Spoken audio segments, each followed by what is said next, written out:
Vous savez, la Bible n'allait pas exister si le salut n'a pas été prouvé. La Bible n'allait pas exister si le salut n'a pas été prouvé. Même la Torah, parce qu'avant la Bible, il y a la Torah. Même la Torah n'allait pas exister si le salut n'a pas été prouvé. Autrement, la raison d'être de la Bible, ce qui fait de la Bible, c'est le salut que Dieu a prouvé. Et le salut pour Dieu est le précieux don, c'est-à-dire ce qui est le don suprême qu'il peut donner, c'est le salut. Et donc, notre enseignant a dit, si vous enlevez le salut de la Bible, ça devient sur la base. Ça devient un roman. Or, la Bible n'est pas un roman. La Bible porte en elle la parole vivante de Dieu. La Bible porte en elle, dans son ventre, la parole vivante de Dieu. Et de cette parole, nous avons le salut. Maintenant, on va voir dans l'introduction la volonté de Dieu. Allez, je ne veux pas lire ce que j'ai écrit, je vais prêcher. La volonté de Dieu. Quelle est la volonté de Dieu? Pas une volonté, la volonté de Dieu. Donc, quand on réveille Dieu comme ça, on dit, quelle est la volonté? Qu'est-ce qu'il va répondre? 1 Timothée 2, versets 3 et 4. 1 Timothée 2, versets 3 et 4. On a dit 1 Timothée 2, versets 3 et 4. Cela est bon et agréable devant Dieu, notre Sauveur, oui, qui veut que, Dieu, notre Sauveur, veut que tous les hommes soient sauvés et parviennent à la connaissance de la vérité. Donc la volonté de Dieu, c'est que nous soyons tous sauvés. Première chose. Mais Dieu ne s'arrête pas là. La raison pour laquelle nous sommes ensemble ici, est-ce que quelqu'un ici ne va sauver? Voilà. La raison pour laquelle nous sommes ensemble ici, c'est pour la seconde partie. Mais qu'ils parviennent à la connaissance de la vérité. Parce que la personne qui est sauvée et qui ne connaît pas ce qu'on appelle le salut est vulnérable. Le croyant, il est sauvé. Mais il n'a pas ce qu'on appelle l'assurance de son salut, il est vulnérable. C'est pour cela que dans la pensée de Dieu, au-delà du salut qu'il nous a donné, il veut que nous comprenions ce salut. Et je voudrais vous dire une chose.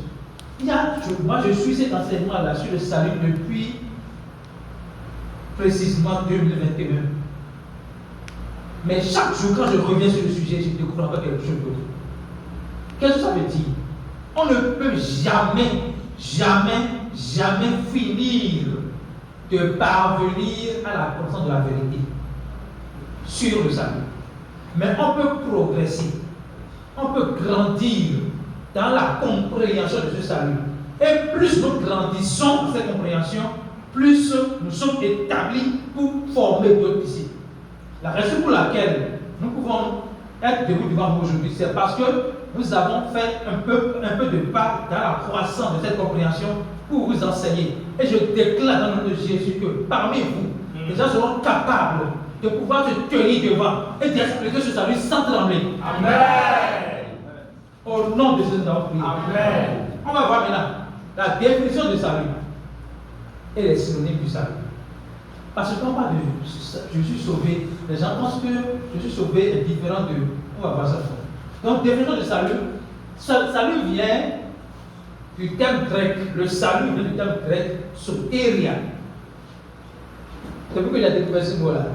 J'en ai fait mon mot à moi. Ou bien, j'ai créé mon entreprise avec ce nom-là, sotéria, qui veut dire délivrance du péché et des conséquences du péché. Écoutez bien ce que je dis. Sotéria veut dire délivrance du péché et des conséquences du péché. De quel péché on parle? De quel péché parle la Bible? La Bible parle du péché originel.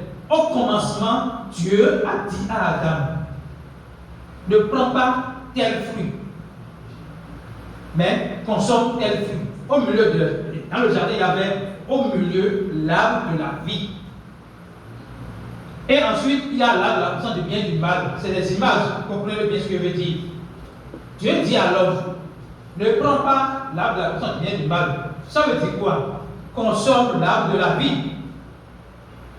Mais le diable est venu dire à Adam, non, Dieu ne veut pas ton bien. Il sait que si tu consommes l'arbre de la connaissance du bien et du mal, tu seras comme lui. Vous voyez le mensonge? Or, c'est en consommant l'arbre de la vie qu'il sera comme Dieu. Comprenez bien ce que je dis? C'est lorsque Adam va consommer l'arbre de la vie qu'il sera comme Dieu. Je reprends. C'est lorsque Adam va consommer l'arbre de la vie qu'il sera comme Dieu. La raison pour laquelle nous pouvons dire aujourd'hui que nous sommes enfants de Dieu, c'est parce que nous avons cru en la vie de Jésus-Christ, qui a fait de nous enfants de Dieu.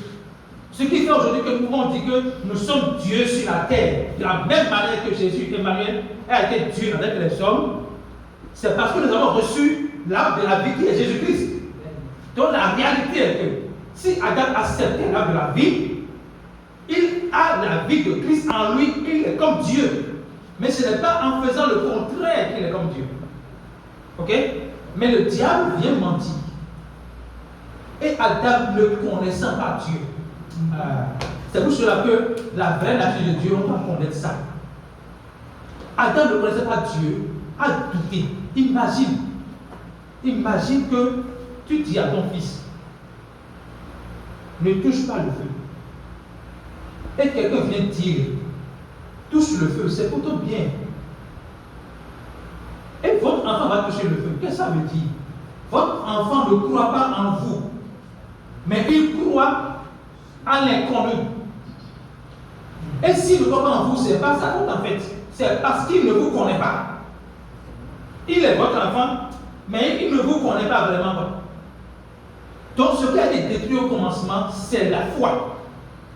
C'est parce que Adam ne croyait pas en Dieu, en la parole de Dieu pour lui, qu'il a cédé à la parole du diable. Alléluia, vous comprenez ce que là? D'où le péché de la séparation. Quand on parle du péché du commencement, c'est une décision que l'homme a prise, qu'il ne peut pas lui-même assumer. L'homme a décidé de ne pas écouter Dieu, mais d'écouter le diable. Donc il s'est détourné de la voie de Dieu, se livrant lui-même au diable. D'où la séparation.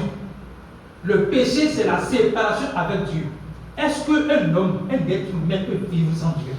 Impossible. Nous venons de lui. Comment pouvons-nous vivre sans lui? D'où la séparation. Cette séparation est invivable. Vous suivez jusque-là? Cette séparation est invivable. Dieu a vu que l'homme vient de commettre un acte qu'il ne peut pas lui-même assumer ni régler. Et il dit, et c'est le salut n'a pas été ouvert après ça. Il a déjà prédestiné le salut. Parce qu'il a créé l'homme libre de choisir entre le bien et le mal. Il n'a pas créé l'homme comme un robot. Donc, sachant que l'homme a droit à sa liberté, il a pourvu le salut en se disant que si par hasard l'homme fait le mauvais choix, je viendrai encore à son secours. Donc, le salut, ce que Dieu dit, délivrance du péché et des conséquences du péché. Quel est le péché qu'Adam a commis? L'incrédulité. L'incrédulité, ok? C'est pour cela que, pour réparer l'incrédulité, dans le livre d'Ecclésiaste, verset 16, car Dieu a tant aimé le monde qu'il a donné son Fils unique, afin que quiconque croit, pas quiconque obéit, mais quiconque croit en lui, ne périsse point, mais ait la vie éternelle. Alléluia. Donc, le péché a créé la séparation. Et ce qu'a créé la séparation, c'est l'incrédulité. Dieu veut maintenant que, pour la réconciliation, que la personne puisse croire, sans voir. Il y a une puissance dans le fait de croire sans voir. Le fait que nous nous croyons sans voir, je pense que nous avons plus de valeur que les apôtres qui ont vu. Oui. Alléluia. Jésus a dit, Thomas, parce que tu m'as vu, tu as cru. Heureux ceux qui croiront sans avoir vu. Et nous sommes ceux qui ont cru sans avoir vu.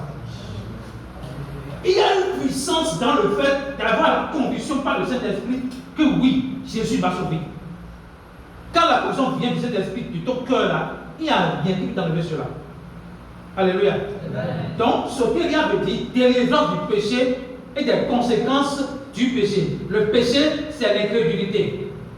La conséquence du péché, c'est la mort. De la mort, il y a tous les autres mots. Mort, difficulté, maladie, division, tous les autres mots. Dans la mort, il y a ténèbres, il y a tout. Mais la mort dont il est question ici, c'est la séparation avec Dieu. Ce qui nous empêche d'être un avec Dieu. Ok? Et Dieu est venu nous délivrer de cette mort-là. C'est ça qu'on appelle sotéria. Et la délivrance ici, ce n'est pas ce qui se passe. Vous allez bien m'excuser. Dans les églises, ce n'est pas le fait de tomber. C'est-à-dire, je prie, je pose les mains sur vous et vous tombez. Et parce que j'ai fait ça, vous êtes délivré. Non. Non.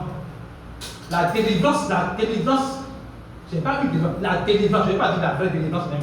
La délivrance, c'est que vous avez accepté Jésus-Christ comme votre sauveur et Seigneur. Ce que vous voyez comme délivrance dans les églises, on appelle ça chasser des démons. Et Jésus lui-même a donné un enseignement sur ça que beaucoup n'ont pas compris. Il a dit, lorsque le démon est chassé, qu'est-ce qu'il fait? Il va loin. Il va chercher du repos. S'il n'en trouve pas, il revient avec 7 autres démons plus forts. Et il vient chez la personne. Il voit la personne comment balayée, ornée et vide. La maison balayée, ornée et vide. Ça rejoint le commencement où le monde était vide. Et il a dit que la lumière soit. Et la lumière fut. Donc, quand la personne on chasse le démon dans la vie de la personne, sans que la personne ait reçu Jésus-Christ, il reste vide. Ce qui fera que, lorsque le démon va revenir, il ne pourra pas avoir accès à nouveau. C'est lorsque Christ serait déjà en la personne. Or, là où habite le Saint-Esprit, il n'y a pas possibilité que le Saint-Esprit cohabite avec un démon. Vous comprenez ce que je dis? Ça veut dire que le chrétien, le croyant qui est délivré n'a plus besoin de délivrance. Vous comprenez? Le croyant est déjà délivré. Il n'a plus besoin de délivrance. Il a besoin de grandir dans la connaissance de Christ pour marcher dans la liberté sur la base de sa délivrance. Ça suit jusque-là. Lisons 1 Colossiens 1, verset 12 et 13. On va voir quelque chose. 12 et 13. Rendez grâce au Père. La raison pour laquelle on va dire merci à Dieu, vous allez voir ça tout à l'heure. Rendez grâce au Père qui vous a rendu capable d'avoir part à l'héritage des saints dans la lumière. Dieu nous rend capable de participer à la liberté des saints, liberté. C'est bien ça, héritage des saints dans la lumière. Le verset suivant. Qui nous a délivrés de la puissance des ténèbres.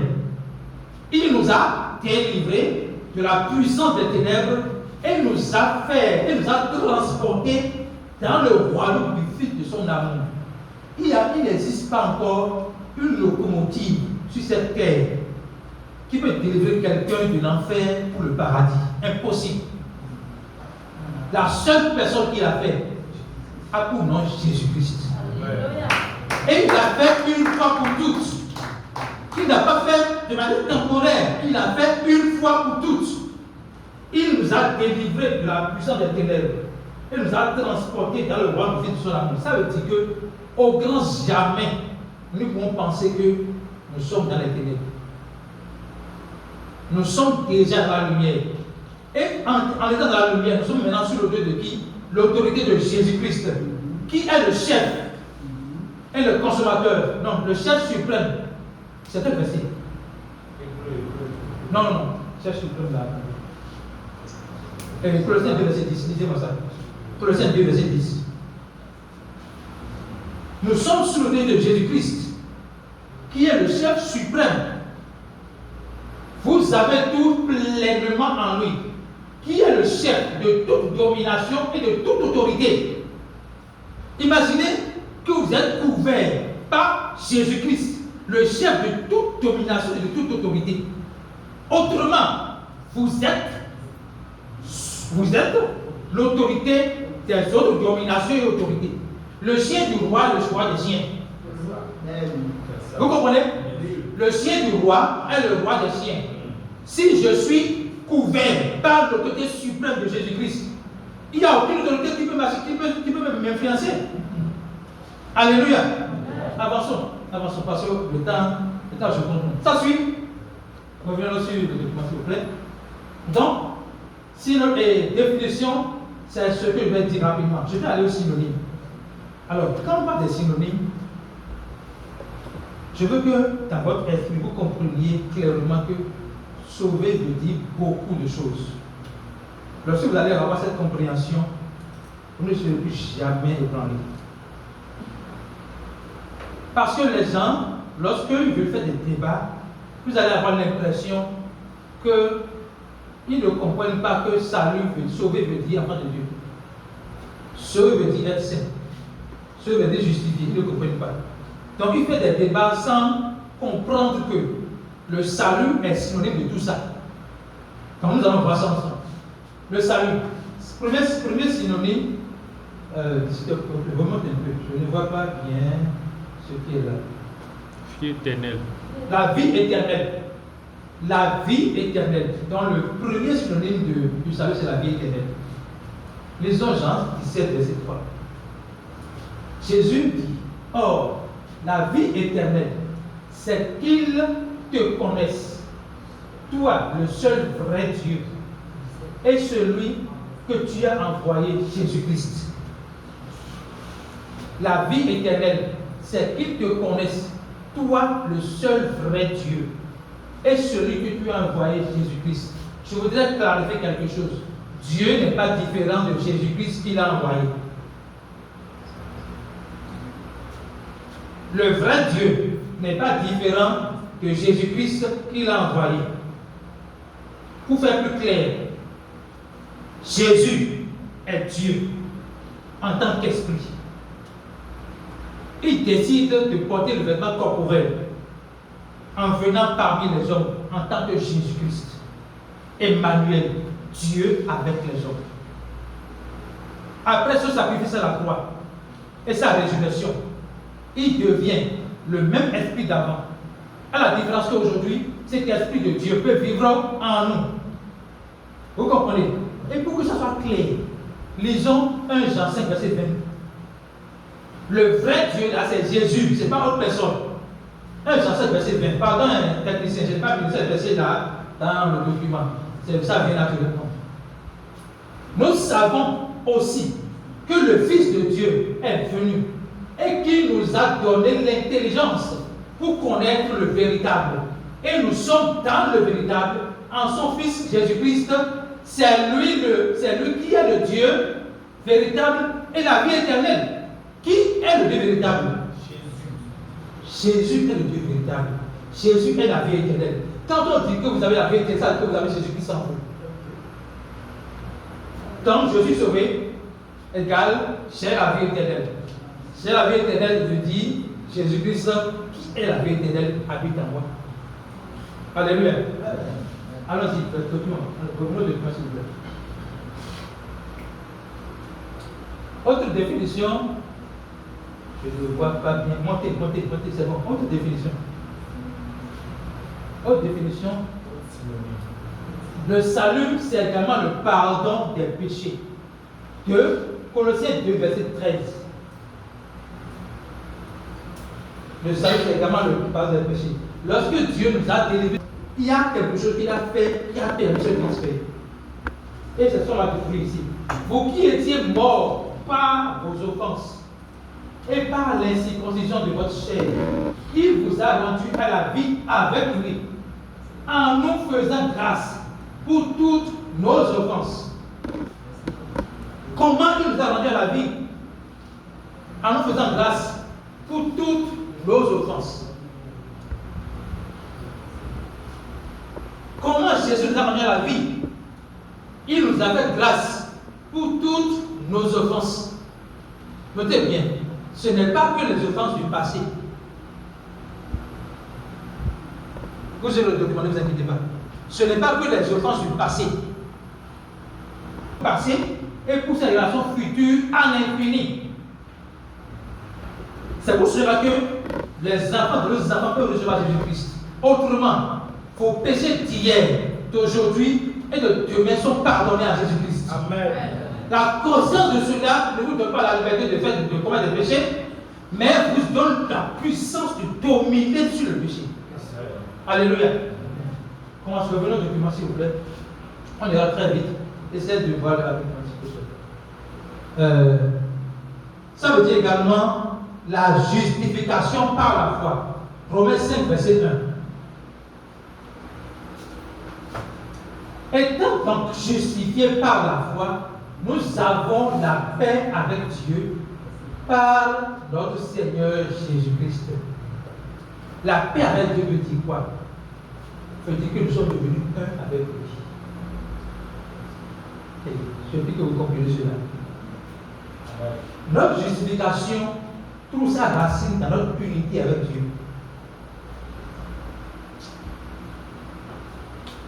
Notre justification trouve sa racine dans le fait que nous sommes un avec Dieu. Maintenant, être un avec Dieu veut dire quoi? Dieu c'est moi c'est Dieu. Vous comprenez ça? Être un avec Dieu veut dire Dieu c'est moi c'est Dieu. Et je mets l'accent sur notre esprit, bien sûr. Ok? Et pour qu'on voit clair, imaginez que je suis l'eau et que Dieu est le ciel. Hein? Et qu'on mette le ciel dans l'eau que je suis. Et qu'on vous demande de séparer le ciel de l'eau. Qui peut faire ça? Vous devez être conscient que Jésus est le ciel dans l'eau que vous êtes. Et que personne ne peut vous dissocier de Jésus-Christ. Il a dit, ni la mort, ni la vie ne peut me séparer de l'amour de Dieu manifesté en Jésus-Christ. Personne ne peut me séparer. Cela implique quelque chose qui va vous révéler. Vous savez, en Afrique, en Bénin, il y a les occultistes qui aiment faire peur aux gens. Ah, on t'appelle, comment vous appelez? Non, comment vous appelez? Bénédicte, vous avez le nom de ma petite soeur. Bénédicte, il prend mes doigts comme ça. Bénédicte, je t'appelle maintenant, viens au nom de. Non, pas au nom de Jésus. Viens au nom de l'Éba, viens. Je t'appelle, ou bien il loue canari. Je t'appelle, viens ici. Ils ne verront jamais le Bénédicte ou bien la Bénédicte qui a reçu Jésus-Christ. Jamais. S'ils insistent là, ils vont voir Jésus. Pourquoi? Parce que vous n'existez plus, ce n'est plus toi qui vis, c'est Jésus-Christ qui vit en toi. Donc, quand on appelle ton nom, on voit Jésus. Il dit que vous êtes caché en lui. Quand vous dites que vous êtes caché en lui, c'est comme le portable là qui est Jésus. C'est un exemple que je donne, et que vous êtes assis à l'intérieur qui est vous. Vous êtes caché en Jésus-Christ. Avant de tuer, avant de prendre la cime là, il faut faire quoi d'abord? Il faut ouvrir le portable. Il faut détruire il faut prendre le portable, tu sors bien. Donc avant de vous toucher, il faut détruire le portable. Est-ce que Jésus est destructible? Donc vous êtes invincible. Ne croyez pas que c'est de la blague. C'est une réalité spirituelle. Vous êtes invincible parce que Jésus habite en vous. Cette conscience vous libère. Oh. Vous allez voir les choses comme ça, les embrasser. Oh, maman, c'est ta maman qui est sorcière.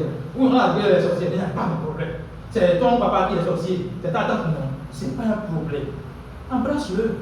Embrasse-la. C'est toi qui vas le métamorphoser.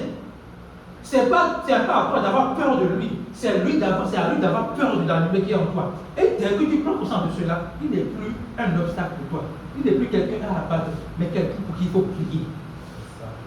Quelqu'un à qui il faut prêcher l'évangile. À qui il faut permettre qu'il reçoive la vie pour avoir la grâce de même transfert que toi. Alléluia. Avançons. document. Ça veut dire qu'on est justifié, qu'on est sanctifié. Nous sommes sanctifiés. Hébreux 10, verset 10. Oh, God, tu es merveilleux. Nous sommes sanctifiés. C'est en vertu de cette volonté que nous sommes sanctifiés par l'offrande du corps de Jésus-Christ une fois pour toutes. Je vais maintenant sortir deux choses. Ce qui nous sanctifie est le temps de la sanctification. Écoutez bien, s'il vous plaît.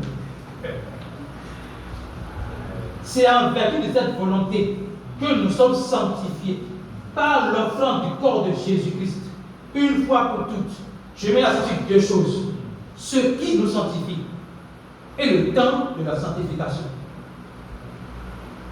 Ce qui nous sanctifie, c'est l'offrande du corps de Jésus-Christ. Ce n'est pas votre dîme. Ce n'est pas vos offrandes. Ce n'est pas vos pénitences. Ce n'est pas vos bonnes œuvres. Je ne dis pas ça pour dire, ne donnez pas de dîme, ne faites pas de bonnes œuvres. Mais ne mettez pas votre confiance dans ces choses-là. Ce qui vous a sanctifié, c'est l'offrande du corps de Jésus-Christ. Et quand on parle de l'offrande du corps de Jésus-Christ, c'est le don de sa vie. Il a accepté de mourir pour que nous ayons la vie. Alléluia. Deuxième chose, le temps de la sanctification. Dans l'Ancien Testament, lorsque les Israélites commettent des péchés, ils amènent l'agneau. Et ils imposent la main sur l'agneau. Une manière de déverser le péché sur l'agneau. L'agneau est sacrifié pour 1 an. Vous comprenez? Pour 1 an.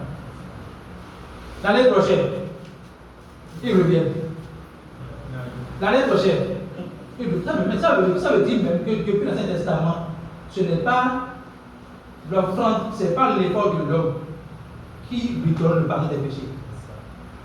Mais ce qui donne le pardon des péchés, c'est l'offrande d'un animal qui porte le péché. Maintenant, c'est de manière temporaire. Ici, c'est une fois pour toutes. Une fois pour toutes signifie une fois pour toutes. Ça signifie éternellement.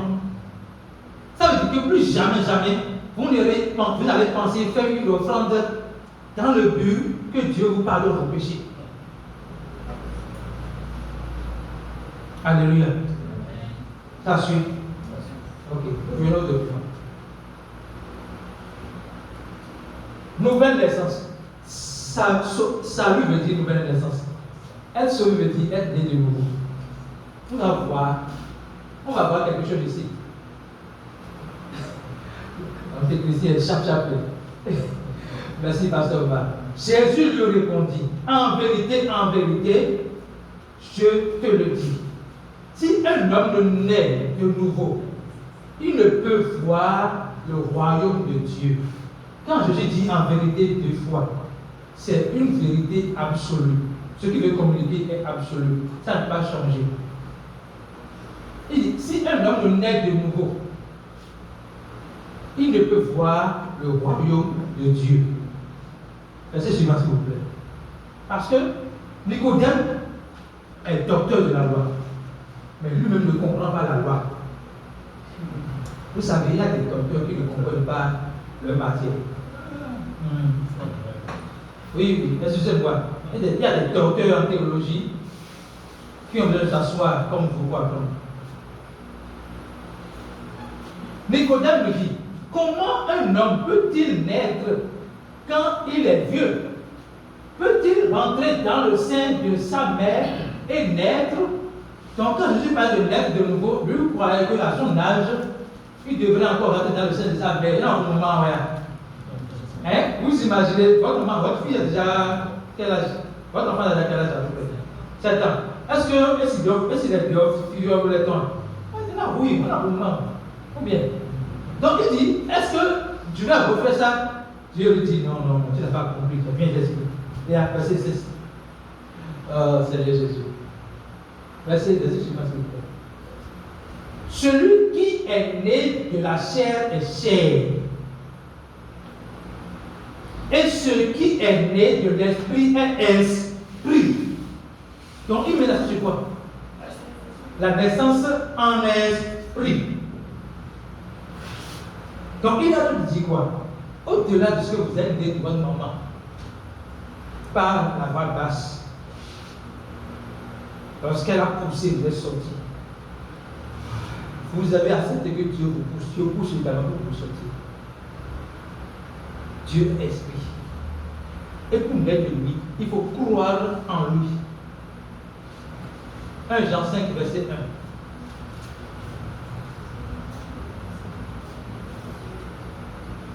1. Encore mes excuses, le verset me vient directement. Ne fâchez pas. Quiconque croit que Jésus est le Christ est né de. Non, lisez. Quiconque croit que Jésus est le Christ est né de Dieu. Comment on est né de Dieu? Quand on croit que Jésus est le Christ. Simplement. Simplement. Il n'y a pas de protocole. Il n'y a pas de. Il faut qu'on te mouille dans l'eau pour te sortir avant qu'on ne dise que tu es né de Dieu. Quiconque croit, même si vous trouvez cette patate-ci, à qui vous prêchez l'évangile, si elle croit dans son cœur, elle est née de Dieu. C'est pour cela qu'il y a des gens, les musulmans, les gens à qui vous prêchez l'évangile, ne croyez pas que la semence est tombée de votre cou. Non, non, non, non, non, non.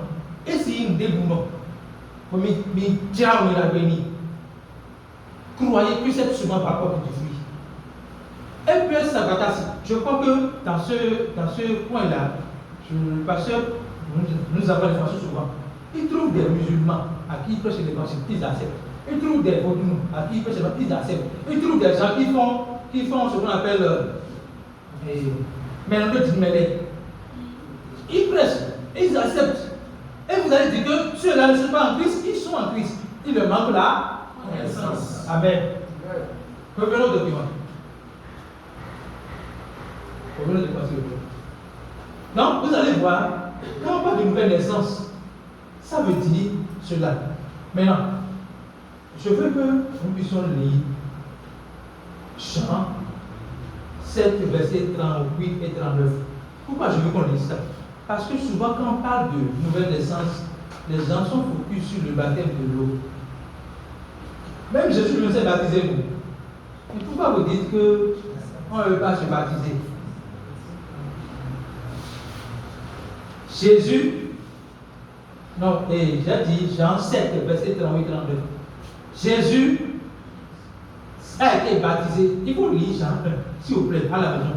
Lisez Jean 1 jusqu'en bas. Vous allez voir la raison pour laquelle Jean-Baptiste a baptisé Jésus-Christ. C'est pour identifier le Christ. Je reprends. La raison pour laquelle Jean-Baptiste a baptisé Jésus-Christ, c'est pour identifier le Christ.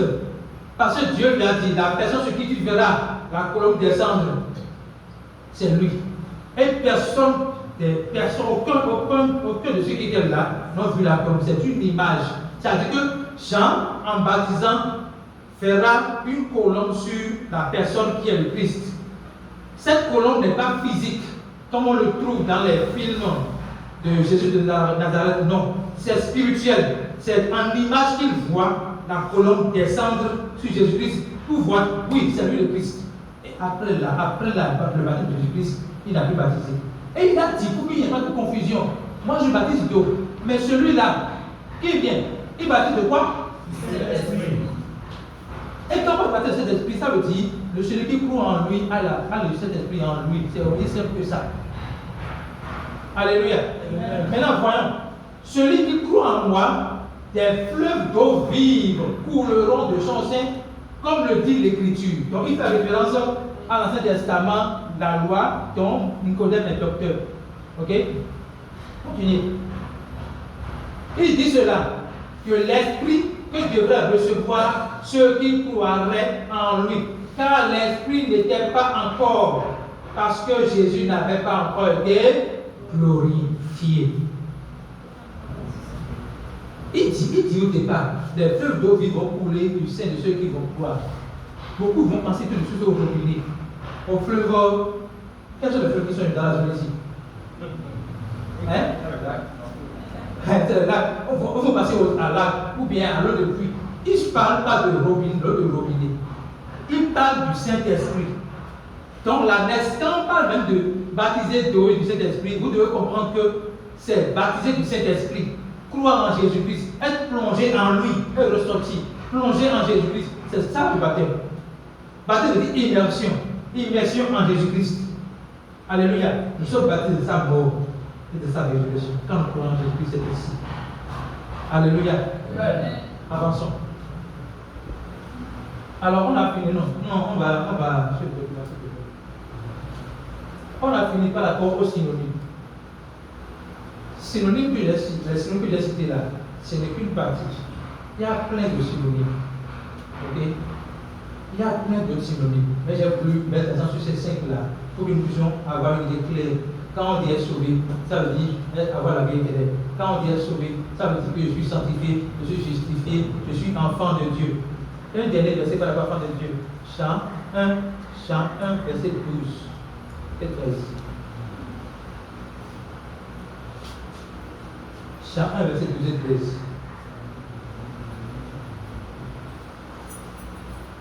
Chant 1, verset 12 et 13. Mais à tous ceux qui l'ont reçu, à ceux qui croient en son nom, elle, la parole, a donné le pouvoir de devenir enfant de Dieu. Comment? Lesquels sont nés, verset 13. Verset 13. Non du sang, ni de la volonté de la chair, ni de la volonté de l'homme, mais de Dieu. Être enfant de Dieu, on ne naît pas, quelqu'un ne naît pas dans ce monde en tant qu'enfant de Dieu. Parce qu'il est né de la chair. Pour devenir enfant de Dieu, il faut qu'il naisse de l'esprit. Et pour naître de l'esprit, il faut écouter l'évangile qui dit que Jésus-Christ est mort pour nos péchés. Il a été enseveli. Le 3e jour, il est ressuscité. Vous croyant cela, vous êtes nés de l'esprit. Il n'y a pas de protocole. Alléluia. Si vous avez compris, attendez pour vous-même. Maintenant, on va voir le salut par la foi. Le salut par la foi. Vous savez, je vais être assez bref ici. Parce que tout ce que je vais dire ici trouve leur essence déjà dans ce que je viens de dire. Le salut n'est pas le mérite. Ce n'est pas sur la base de nos mérites. C'est sur la base de la grâce de Dieu.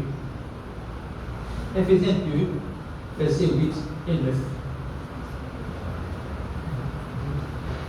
Éphésiens 2, versets 8 et 9. Car c'est par la grâce que vous êtes sauvés. La grâce veut dire, de manière ordinaire, faveur imméritée. Mais quand on va en profondeur, la grâce veut dire la personne même de Jésus-Christ. Alléluia. C'est par la grâce que vous êtes sauvés, par le moyen de la foi. Cela ne vient pas de vous, c'est le don de Dieu. Quand on prend ce verset, on peut être délivré de la performance. Mais vous savez, Dieu fait ces choses pour que personne ne trouve de justification à persévérer dans la performance. C'est pour cela qu'il a mis le verset 9 à côté. Lisons le verset 9. Ce n'est point par les œuvres, afin que personne ne se glorifie. Ce n'est point par les œuvres, afin que personne ne se glorifie. Pourquoi ce n'est point par les œuvres? Parce que dans Jacques 2,10, lisons ça. Dans Jacques 2,10, je suis en train de finir déjà. Dans Jacques 2,10, Jésus met tout le monde à terre. L'apôtre Jacques a mis tout le monde à terre par rapport à la loi.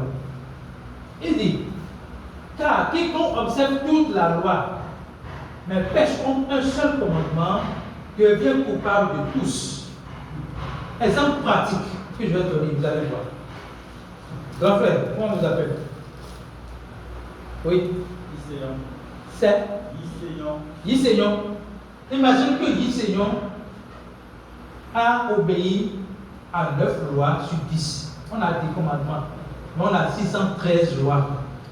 Mais limitons-nous aux 10 commandements d'abord. Il obéit à 9 lois sur 10. Selon le verset, il a combien? 0. J'obéis à une loi sur 10. 0. Tu as combien? 0. Ça veut dire quoi? Il n'y a pas de meilleur pécheur. Il n'y a pas de moi. Bon témoin, il n'y a pas ça. Ah non, moi je ne mens plus. Ah non, moi je ne fornique plus. Ah, moi je ne tue personne. Hein? Non, moi je ne commets plus l'adultère. Il n'y a plus ça. Ça veut dire que vous comprenez ça, vous aurez compassion des gens qui commettent des péchés que vous ne commettez plus. Vous n'allez pas les juger croyant que vous êtes supérieur à eux. L'enseignant dit tout à l'heure que personne ne peut se voir supérieur même au païen. Donc, sur la base de ce verset, nous sommes tous athées.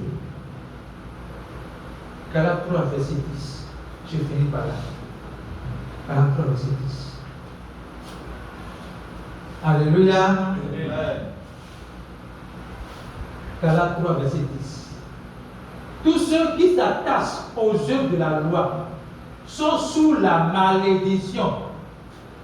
Car il est écrit, maudit est quiconque n'observe pas toute la loi. Car il est pas tout ce qui est écrit dans le livre de la loi et ne le met pas en pratique. Verset 13. Christ nous a rachetés de la malédiction de la loi, étant devenu malédiction pour nous. Car il est écrit, maudit est quiconque est pendu au bois. Pourquoi Jésus s'est sacrifié pour nous? Parce que devant la loi, nous serons toujours 0 sur 100. Mais par la grâce de Dieu, nous avons toujours 100%. Commencez par compter pour Jésus. Merci beaucoup.